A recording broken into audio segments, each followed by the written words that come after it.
Okay, well, as promised, I'm going to do a comparison of the SOG Bowie 2.0 and the Bark River MACV SOG, which is the Bark River and Vehement Knives collaboration.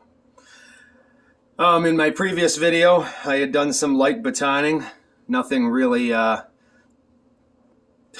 would put a Mora knife through the work, to be honest with you, and not think twice. But the my pommel had loosened, and as I stated, SOG does not offer any type of tool to fix this. So I had used a pair of needle nose pliers, much like this here, which is my Leatherman. Held these paper clips very, very close, put it in there, and tightened it. And I Loctited it. Well, I was out the other day and chopped a water vine, probably no more than that big around, and it loosened again on me. So when I got back home, I Loctited it again, cranked it on as best as I could, did a little bit of light batoning, and we have this again. I can literally unscrew it by hand, so I'm not really too sure what the issue is with it. I do know that I can no longer personally trust this knife. Even if I Loctite it again, epoxy it, do whatever, sometimes these types of adhesives may not be as shock resistant as others and may shatter. I'm not sure if that's the cause or not, but I would have trouble trusting this knife. I go to, some, desolate wooded areas quite often, and many times I'm, gone for a day, 2 days, 4 days, and I can't have this. I cannot have this in my mind that if I baton a little bit of kindling, that this is going to happen. The handle is secured on there, but I'm not going to deal with it. So anyways, I'll put this back on just for the purpose of the video so we don't have a knife disassembled here for it. But I've gotten that out of the way. Now I want to talk about some of the differences with the knife. What I like. Okay, so what I like about the SOG 2.0 here is, as you can see, it's almost like a Randall knife here. We have a slight curvature to this blade, where this MACV is straight. Okay, I like this. This puts more of the belly forward and is better for slashing, better for slicing. I really, really like that. I think that is a very, very nice design there. I like the steel in this here. AUS 8, AUS 8A, whatever it's listed or labeled as, is a good outdoor steel. I personally like knives that can sharpen quickly in the field. The trade-off is they'll dull quicker, but if you're out for any period of time, you're going to have to sharpen the knife. And I would much rather have a steel that I can sharpen, even if we're talking about extreme survival situations. Even in extreme survival situations, you want the ability to be able to sharpen your knife, your tools, in the field with no special media. And companies like SE Knives, Ontario, Randall, they purposely have a lower RC hardness, a lower Rockwell hardness on their knives, so they basically could be sharpened with river rocks. That, to me, is the ultimate survival. This, on the other hand, would not be in that case. Just on your regular water stones, they hardly cut the steel on this 3V. And on top of it, it's hardened to a Rockwell of 60. So the benefit, I could take it out right now and not need to sharpen it for probably a couple days and do a bunch of work. The downside is the knife better always be sharpened, because if I need to grab it and go, I cannot take the chance on having a knife that's slightly dull knowing that it's going to be harder to sharpen in the field. Now, I work a lot with knives and sharpen them, and I'm a knife enthusiast, like I assume many of you are who are watching this video. So, most of us, we can sharpen 3V, and I have sharpened this in the field by hand. It just takes a lot longer. And because there's more strokes per side to bring the edge back, it's more room for error. Where this knife here might only take a lick or two off a ceramic rod, and this knife is screaming sharp again. Great bonus for that. What I like about the MACV, obviously the look is phenomenal. I love the, of course, stacked leather, but I love the brass. Just love it. I think that is awesome. I do, however, like the look of this here. So looks-wise, I'm sort of torn between the two. I really can't say I like the look of one more than the other, but I do tend to gravitate more towards this. Now, another thing to notice about these knives is we can see that the choils are different. We have a much more squared-off choil with sharper edges, and we have a much more rounded choil.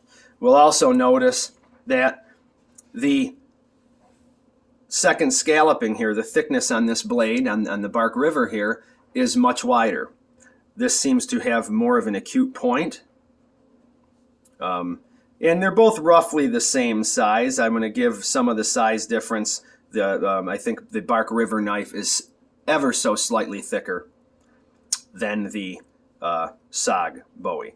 Now, in terms of length, if I do my best to line these up here, but I do know this anyways. The handle on the SOG is shorter than on the Bark River, and the blade is longer.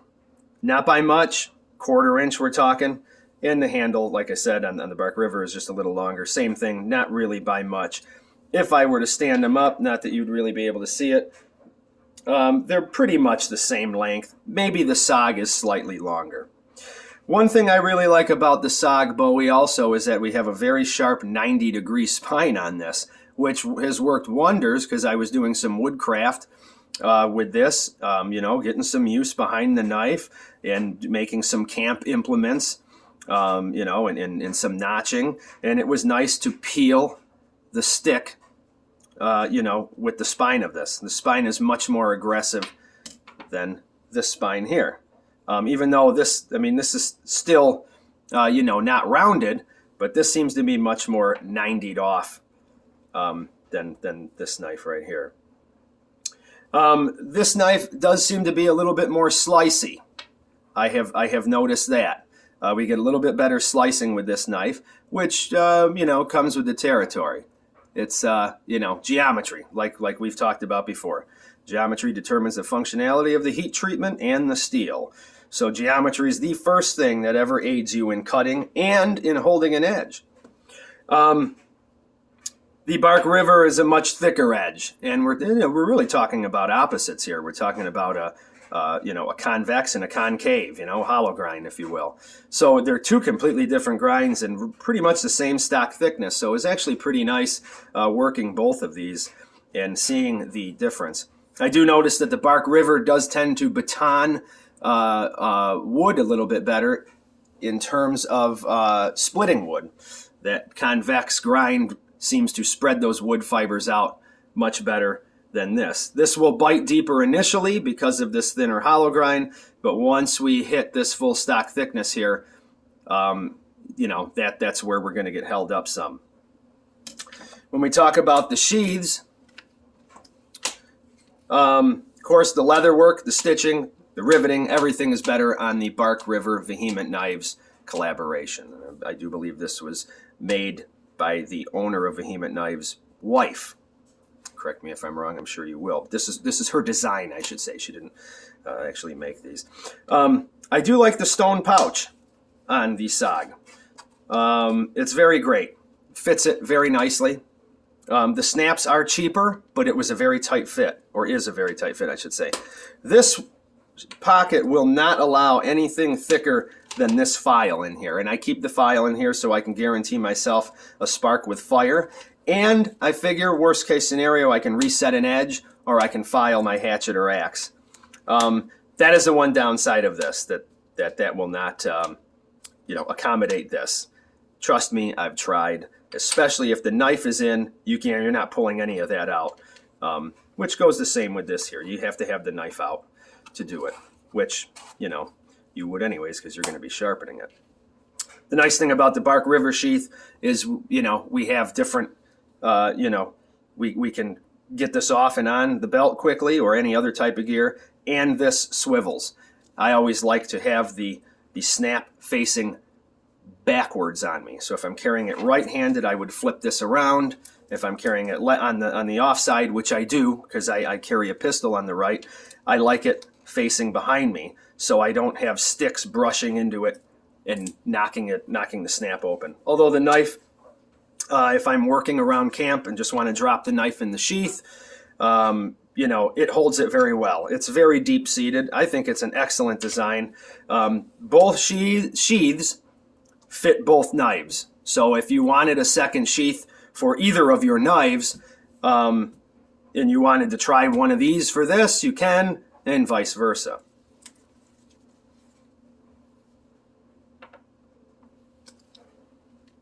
So I also wanted to bring another one into the equation here.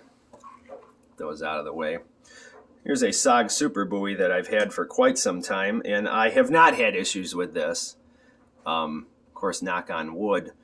But I don't use this knife too often either. I have found it to be rather chunky in the hand. Not too bad, but it's a big knife for a 7.5 inch, if you will, blade. It's a large knife, but it's a very nice knife, and that is one thing that is impressive out of these knives here by Sog is the grind lines and everything are just spot on. Very, very good. Their grinds are very, very good. I'm really impressed with the craftsmanship of the knives. Unfortunately, as I said, I cannot trust this knife anymore, and it is a shame because it's a beautiful knife.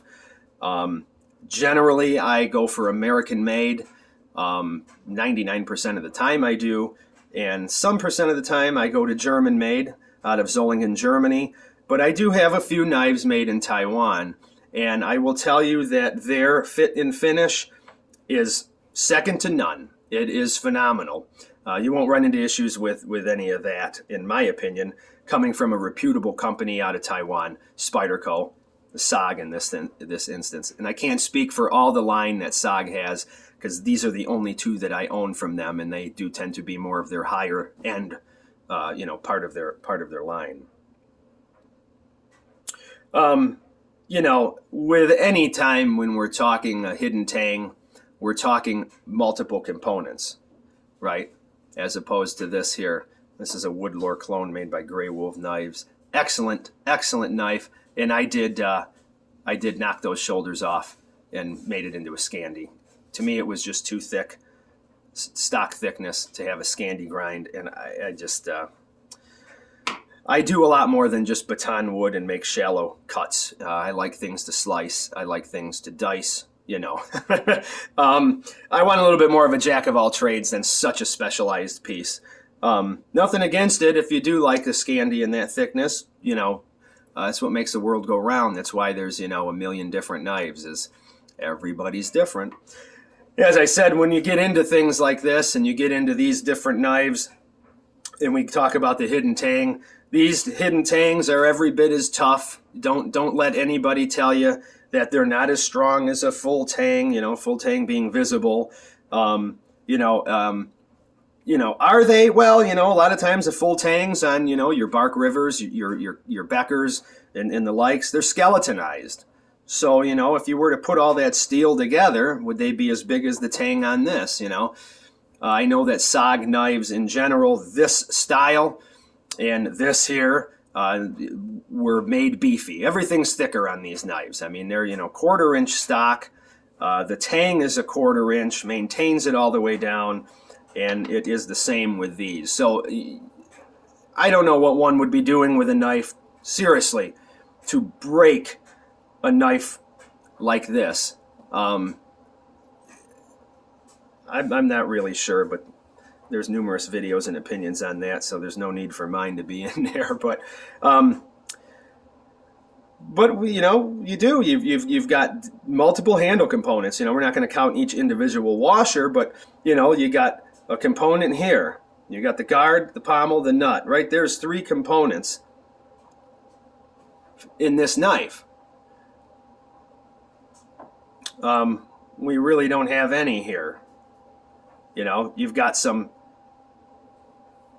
you know, pins. Most likely this is epoxy down. So there's much less that can go wrong on a full tang, visible tang like this. Having said that, certain companies do not have any issues at all. I know Case Knives basically pours solder into their butt caps, into their pommels, I believe, or they once did. Once again, don't quote me on a lot of my stuff. But their knives are solid as can be. At least they were. I don't own a current Case fixed blade. You know, so I can't attest to that. I can attest to this Bark River knife here. I have used this knife without a shadow of a doubt, and nothing at all has begun to work loose. I had a friend who had a Super Bowie, never batoned it, owned it for years, and he'd skin deer out with it. I mean, everything. He's done squirrel with it. It was his knife. He loved it. First time he batoned with it, he's got a guard that rattled. So, you know, a well-made hidden tang, like this here, a Randall knife, a well-made hidden tang knife, you should never have issues with. But I would say if you're going to have issues between a hidden tang knife and a full tang knife, I will bet that the hidden tang knife, all things being equal, is going to be the one that's going to have some sort of malfunction during heavy use. And it's typically going to be the guard. But, you know, anything can happen. You know, my handle gets dried out, especially in the winter. It's very cold here where I live. And, you know, it can dry out. You've got to treat it. You know, you just have to be aware of those things. I love hidden tang knives. They're my favorite. And I've always liked the balance of them. And I always like the feel of them. They always feel so good in hand. They're warmer feeling in the winter. You know, they don't sap heat from your hand as easily as, you know, a knife with exposed steel. You know, good stuff here. Unfortunately, I personally can't trust this. I know some people got great knives out there made by them, and they trust them with their lives, and that's fine. Good for you. I wish I could have been one of them. I do know Buck Knives fixed blades do not have any issues, and they are hidden tang. Their handles are virtually indestructible, and you can ask anybody who's taken one apart. But so that's my review. Unfortunately, I'll be cleaning this up and shipping it back and rethinking my belt knife choice, as always. Well, thank you very much for watching, and take care.